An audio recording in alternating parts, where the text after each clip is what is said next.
Howdy folks, this is Daniel, the lead modeler for Studio 346. What I've been working on here is a fun little thing called Mules Relief.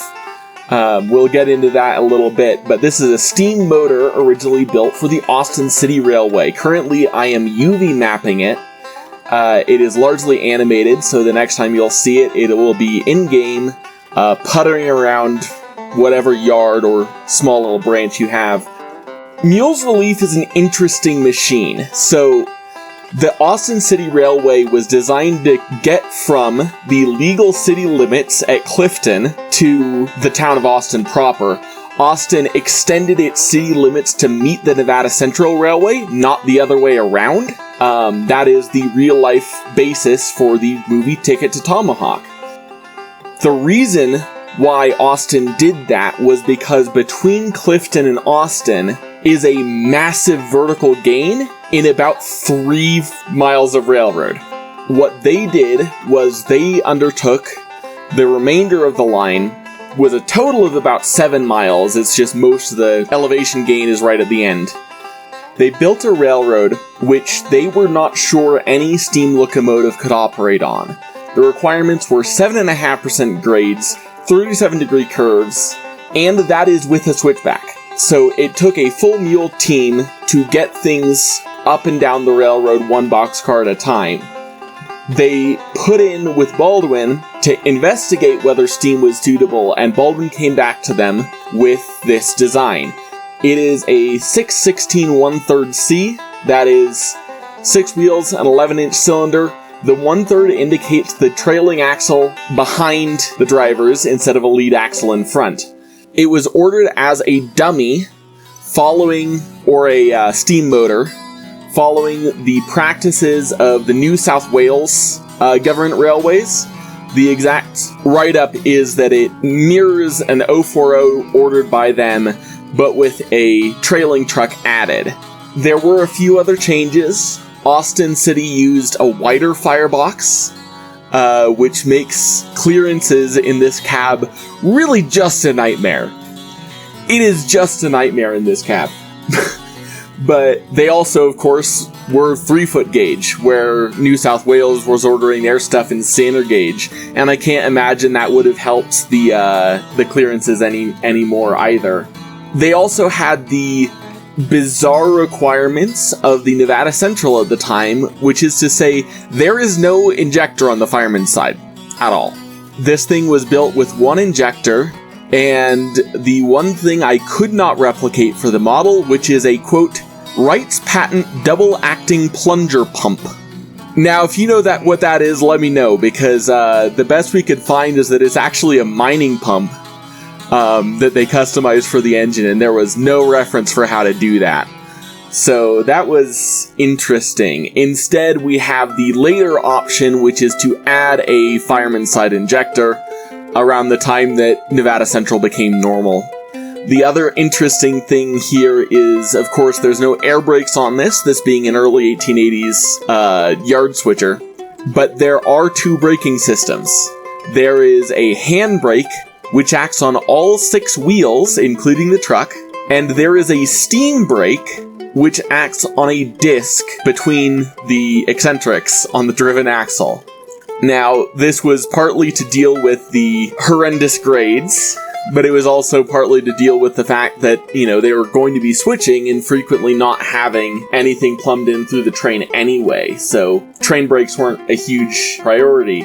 However, they perhaps should have been, because on the 19th of August, 1882, they were running during a period of city construction, which meant they could only be switching at night, and they were also running without the steam brake active, because it was acting up on them. And they were trying to finish up their switching with only the handbrake, when the handbrake also failed. The engine ran out to the edge of town, turned over, and finally landed near the top of a cliff.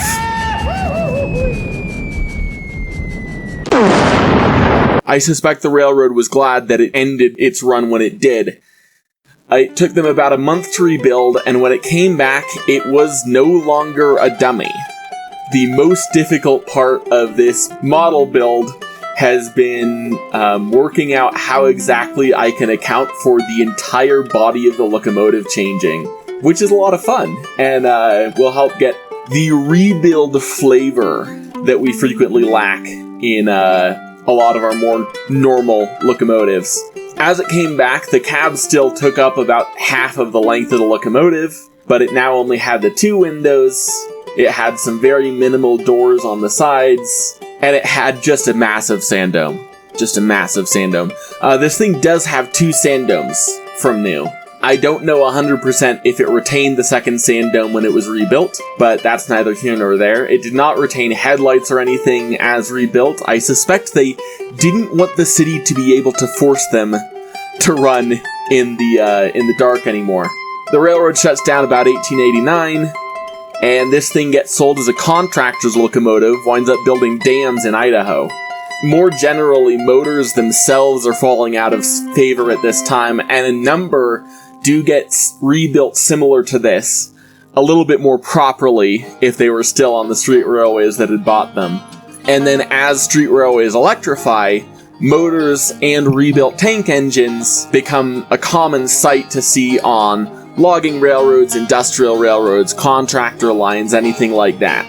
And so that's a lot of the role we want to see this engine in Century of Steam, is small, quick, easy secondhand power. For that, it's quite good. It packs a lot of punch in a very small package. The rigid wheelbase here is only 5 feet. As far as different options, I've prepared a couple of non-prototypical shots, as we frequently do with locomotives, to show kind of the different vibes we can go for. There are 4 different smokestacks allowed. Because of the motor covering over the stack, all of the stacks on this engine are custom to it.